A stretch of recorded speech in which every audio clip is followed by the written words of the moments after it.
Assalamualaikum warahmatullahi wabarakatuh. Selamat malam anak-anakku semuanya. Bertemu lagi dengan Bapak dalam kegiatan extra lesson yang kedua. Sebelum kita memulai kegiatan pada malam hari ini, marilah kita berdoa terlebih dahulu. Berdoa, Bapak persilahkan. Berdoa selesai.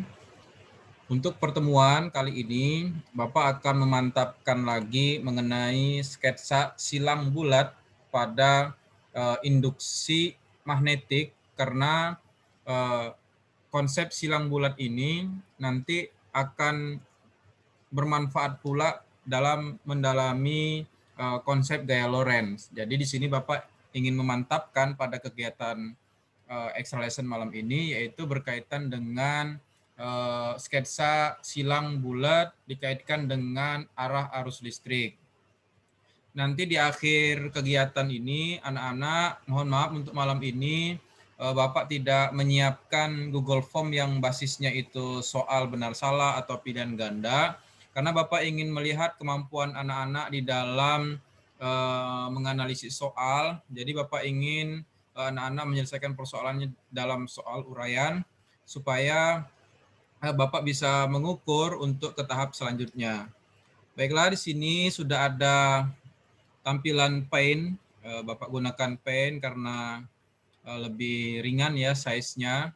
Di sini Bapak ingatkan kembali fokus kita mengenai silang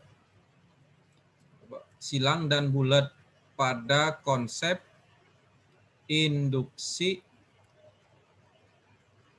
magnetik. Nah, ini fokus kita ini. Ya. Misalnya ada kawat lurus gitu kan, yang arah arus listriknya itu ke atas. Maka pada sebelah kanan arah induksi magnetiknya masuk bidang kertas. Disimbolkan atau disketsakan dengan tanda silang. Di sebelah kirinya disimbolkan dengan tanda bulat. Silang berarti masuk bidang. Kemudian kalau bulat berarti keluar bidang. Nah, kalau dalam fenomena aturan tangan kanan ya, ini empat jari ini masuk bidang, jempol menunjukkan arah arus. Nanti berkaitan dengan gaya Lorentz, tegak lurusnya itu merupakan gaya Lorentz nanti akan dibahas. Tapi untuk saat ini Bapak ingin fokus dulu pada pemahaman mengenai induksi magnetik, karena ini sangat penting. Kemudian kalau kita buat polanya, maka polanya begini, masuk bidang gitu ya. Kemudian nanti keluar bidang. Masuk bidang, ya, keluar bidang. Ini keluar. Jadi masuk bidang, kemudian keluar bidang. Nah, yang masuk bidang, induksi magnetiknya diberi tanda silang. Kalau dia keluar bidang, bulat. Silang, bulat. Itu kira-kira. Kemudian pada pertemuan sebelumnya, kita kan ada persoalan. Misalnya ada dua buah kawat. Kawat I1 ke atas. Kemudian arah arusnya ke atas. Kawat I2 juga arah arusnya ke atas, gitu kan. Kemudian Bapak siapkan beberapa titik. Misalnya ada titik P, ada titik Q, dan ada titik R. Pertanyaannya yang sering itu adalah, berapa induksi magnetik di titik P? Berapa induksi magnetik di titik Q? Dan berapa induksi magnetik di titik R? Nah, gitu ya.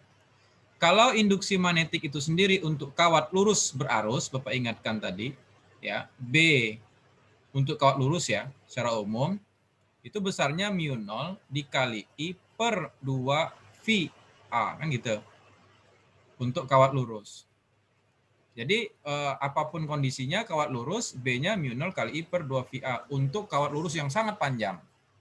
Nah, untuk kasus ini kan dua kawat. Maka yang pertama harus sketsa dulu. Ya, terhadap titik P misalnya. Kita ingin cari terhadap titik P. Tentu kawat lurus ini ke atas, maka di sebelah kanannya silang. gitu kan? Di sebelah kirinya bulat. Yang I1 juga sama, karena ke atas, di sebelah kanannya silang, di sebelah kirinya bulat. Gitu ya. Kemudian, logikanya, titik P ini dipengaruhi oleh kawat I1 dan kawat I2. Maka, induksi magnetik di titik P itu pasti dipengaruhi oleh kawat 2. BP2 kan gitu ya. Induksi magnetik di titik P disebabkan oleh kawat 2 dan induksi magnetik di titik P yang disebabkan oleh kawat 1. Gitu kan? Nah, kemudian BP2 ini silang atau bulat kan gitu. Kalau BP1-nya silang atau bulat? Itu jadi pertanyaannya. Cek yang paling dekat. Nah, titik P ini paling dekat dengan silang. Gitu ya. Jadi untuk BP2-nya silang. Gitu. Kemudian untuk kawat 1, titik P ini dekatnya dengan silang juga. Bukan bulat gitu loh. Jadi BP1-nya juga silang.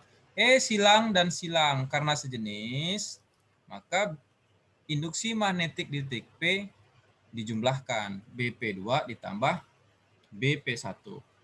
Gitu.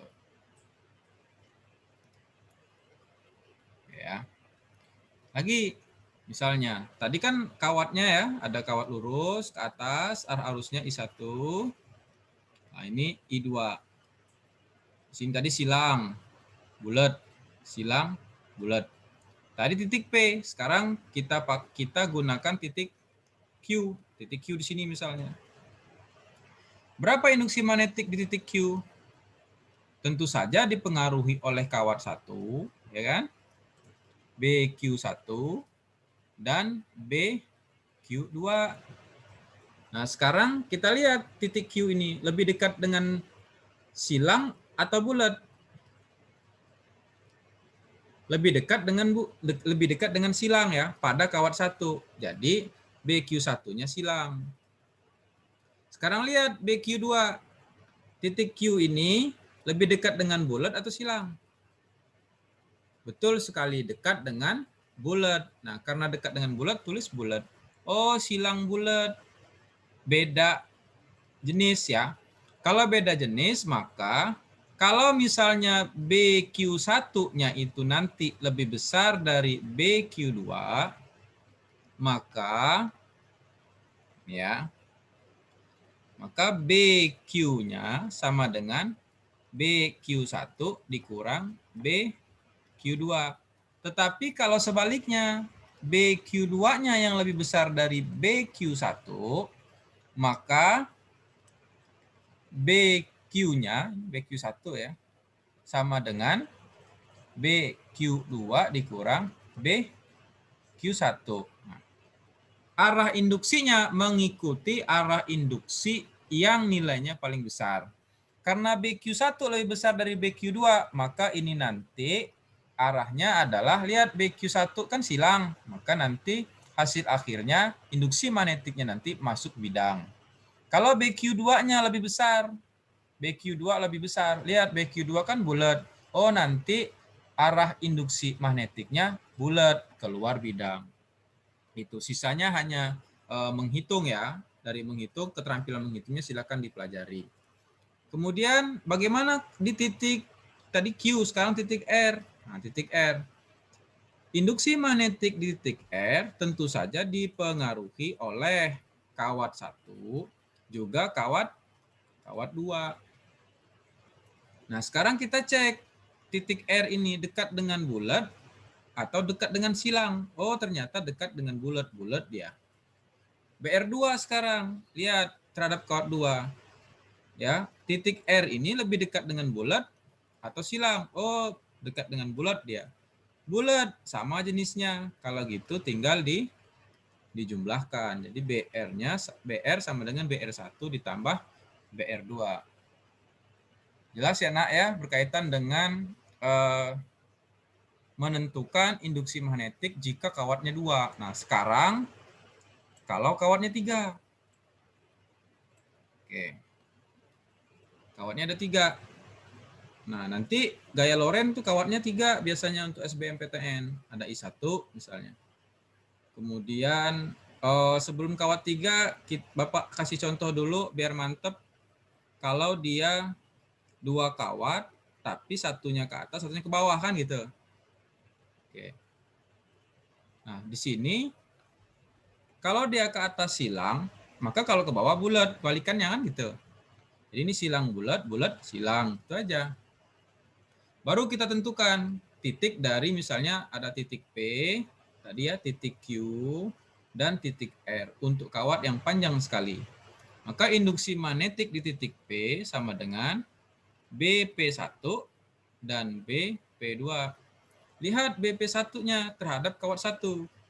Oh, ternyata dekat dengan silang. Oh, ternyata BP1-nya silang. BP2, oh ternyata dekatnya dengan bulat. Oh, silang bulat. Cek mana yang lebih besar. Kalau BP1 lebih besar dari BP2, maka BP-nya sama dengan BP1 dikurang BP2 dan sebaliknya. Kalau dia BQ, nah BQ juga sama, terdiri dari BQ1 dan BQ2. Q terhadap kawat 1 silang, silang. Q terhadap kawat 2 silang. Oh, silang juga. Oh, jenisnya sama, jumlahin aja gitu. Kemudian kalau dia BR sekarang terdiri dari induksi magnetik terhadap kawat 1 dan induksi magnetik terhadap kawat 2. R dekat dengan bulat untuk kawat 1, bulat dia. Silang terhadap kawat 2, oh ya ada silang. Oh, ternyata beda tanda. Cek lagi. Kalau ternyata BR1-nya lebih besar, ya BR1 lebih besar dari BR2, maka BR1 dikurang BR2. Nah, itu perbedaannya antara kawat yang tadi, 2 buah kawat tapi arahnya sama, arah arusnya sama. Kalau ini arah arusnya berlawanan. Oke, sekarang Bapak gunakan yang 3 buah kawat. Nah, ini I1. Kemudian ada lagi kawat I2 kan gitu. Ada lagi kawat misalnya I3. Ke atas semua nggak apa-apa. Kemudian tentukan induksi magnetik di titik P. Tentu saja kita buatkan dulu sketsa masing-masing kawat. Oh, silang bulat gitu kan. Ini silang, silang, silang, silang, silang, bulat, bulat, bulat, bulat, bulat. Sini silang, silang, silang, silang, bulat, bulat, bulat, bulat, bulat. Kan gitu sketsanya. Sekarang secara logis tadi induksi magnetik di titik P karena kawatnya ada 3 pasti dipengaruhi oleh kawat 1, kawat 2, dan tentu saja kawat 3 kan gitu. Nah, sekarang tinggal menentukan tandanya. Bagaimana cara menentukan tanda? Cek tadi yang terdekat. BP1, oh ternyata yang terdekat silang, silang. BP2, oh yang terdekat ternyata silang, silang. BP3, oh ternyata yang dekat silang, silang. Silang semua kan, oh, jenisnya sama. Oh ya udah jumlahin aja semua. Gitu. Sekarang kalau misalnya kita ambil titiknya di titik Q. Nah, di titik Q di sini. Berapa BQ? Nah, BQ-nya sama dengan BQ1, BQ2, dan BQ3. Cek Q-nya terhadap kawat 1. Oh, lebih dekat dengan silang, silang. BQ2. Oh, lihat Q2. Oh, terhadap kawat 2. Oh, lebih dekat dengan silang, silang. BQ3. Q3, oh dekatnya dengan bulat. Oh, bulat. Oh, ada 2 silang, 1 bulat. Oh, jadi gimana? Oh, ini jumlahin. Jumlahin. Kurang dah itu. Udah gitu aja. Gitu ya. Itu mengenai induksi magnetik dari berbagai kawat lurus yang sangat panjang. Nanti konsepnya akan berbeda dengan gaya Lorentz. Demikianlah yang bisa Bapak sampaikan untuk kegiatan lesson malam ini. Silahkan diselesaikan tugasnya. Bapak akhiri, wassalamualaikum warahmatullahi wabarakatuh.